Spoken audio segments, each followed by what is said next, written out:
बिना पियाज रसुण सोयाबीन तरकारी बनैबा अति सहज उपाय आउ बिना बटा मसला रे। नमस्कार, ओडिया राधाश्याम रोषेई को आपण मानक स्वागत। चलते रेसिपी स्टार्ट करिबा। गोटे ताटिया सोया बड़ी बा मिल्क मेकर नहीं गली जहाँकि साइज रे हबो मीडियम साइज रो। आठो छोट मध्य अछि आठो बड़ मध्य अछि। मु कढ़ई गरम करी नैची गोटे ग्लास पानी दे दबा। लूण पकईबा जमीती कि आम सोया बड़ी फिका फिका लगबनी। आम ये सोया बड़ी पकई मीडियम फ्लेम रे 2 ରୁ 3 मिनिट फुटीगला परे एटा नरम हो जाए थाए। यह को गोटे स्टेनर रे काढ़ी दबा। एठी थिबा एक्स्ट्रा पानी को काढ़ी दबा। यह को एक्सेस चिपिकी ड्राई करवानी। ठंडा हेले हाथ रे भी आपण चिपुड़ी पारिबे। मु यह को ठंडा करबा पई बेसी समय रखिनी किंतु देखंतु मिल्क मेकरटा पूरा सॉफ्ट हो जाइए। मु आ पई गोटे मसला तैयारी करिबे।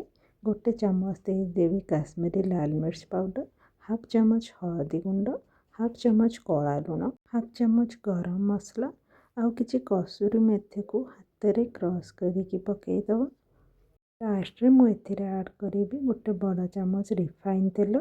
याकू भल भाबरे मिसई दबा। एही गुंड मसला रे आमे मिल्क मेकर को देई मते भल भाबरे मिसई दबा। मिसेला बेले मन रखंतु हल्का हाथ रे ताको गोळेइबा। देखंतु मसला रे मिल्क मेकर भल भाबरे मिसी जाइछि। 5 मिनिट पई याकू रेस्ट रे रखिबा। तिकी भितरे चलंतु गोटे पेस्ट तैयारी करिबा। मु गोटे चम्मच बेसन नै गली तड़का पैन रे गैस गरम करी नेथिली। बेसन को पकई भाजी देथिली। बेसन भल की भाजी गला परे तार वासना आसिले आपण जानि परिबे। एबे आम 5 बड़ चम्मच दही नहीं जबा। ताको भल भाबरे फेंटी दबा जेमती आ टेक्सचरटा ना क्रीमी क्रीमी हो जबो। जो बेसन को भाजी के रखिथिले ना ताको एठी देई दबा। तो आमे नहीं जबा इधरे किछि मसला। गोटे छोट चम्मच धनिया गुंड, गोटे बड़ चम्मच काश्मीरी लाल मिर्च पाउडर आ नो ओनियन गार्लिक रो मसाला, हाफ चम्मच हळदी आउ टिके कसूरी मेथी आमे प्रथम रो पकईथिले। एबे हाफ चम्मच कसूरी मेथी को आमे हाथ रे क्रश करी पकेबा। स्वाद अनुसार लूण दबा। प्रथम रो कला लूण आमे पकईथिले। नॉर्मल लूण दबा एवं ए सब गुडी को भल भाबरे मिक्स करी दबा। एबे हमर पेस्ट रेडी हे गला। एठी मु गोटे कैप्सिकम को स्क्वायर पीस रे काटी के रखिछि। एठी कढ़ाई रे तेल गरम करी देथिली। गरम हैला परे जो मैरिनेट करिके रखिथिले सोयाबीन को ताको पकी भल भाबरे भाजिबा। जो मिल्क मेकर भाजिबा ना ताको अधिक हार्ड करिके भाजिबानी। हल्का गोल्डन कलर आसिला परे कैप्सिकम को पकी आउ गोटे मिनिट पर्यंत भाजिबा। कढ़ाई रे मु तरकारी तैयारी करिबी। कढ़ाई रे तेल नबा। गोटे चम्मच जीरा पकाइबा। अदा को ग्रेट करी रखिथिले ताको देली। अल्प टिके हेंगु पकई सब जिनिस को भल भाबरे भाजी दबा। भलरे भाजी हे गला परे जो पेस्ट तैयारी करिथिले ना ताको एठी देई दबा। आ जो जगह रे मु टिके नेइथिली पेस्ट सेथिरे टिके पानी मिसई ताधरे ऐड करिके ताको भल भाबरे भाजिबा। एबे याकू आमे ना कंटिन्यूअसली मिसेबा जेहेतु दही पड़िछि नहले एटा छिड़ी जिवो।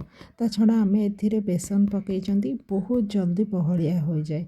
मसला को भल भाबरे भाजी दबा जेमिति यार कंचा स्मेल पळेबो। गैस रो फ्लेम लो रखिबा। लो फ्लेम रे ही किछि समय फुटिबो जेमिति कि ग्रेवीटा भल भाबरे रेडी हो जिवो। ग्रेवीटा एटी भल भाबरे फुटी जाइछि। एही समय रे मिल्क मेकर पकईबा। भल भाबरे मिक्स कर दबा। फुटिबा आरंभ हेले गैस रो फ्लेम लो करी याको 2 मिनिट पाखापाखि फुटिबा को छाड़ी दबा। कंसिस्टेंसी किछि एई भଳି रहिबो।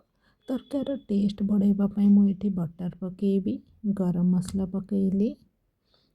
कार टेक्सचर पई मु मिल्क पाउडर यूज करूछि। 2 चुटकी चीनी पकेबे। दही पकईचंती ना सेही अनुसार जदि चीनी पकई दवा ना टेस्ट पूरा बैलेंस रहिबो। याको मु लो फ्लेम रे गोटे मिनिट फुटाइली। ताको आमे कवर करिबानी। फाइनली तरकारी एठी रेडी हे जाइछि।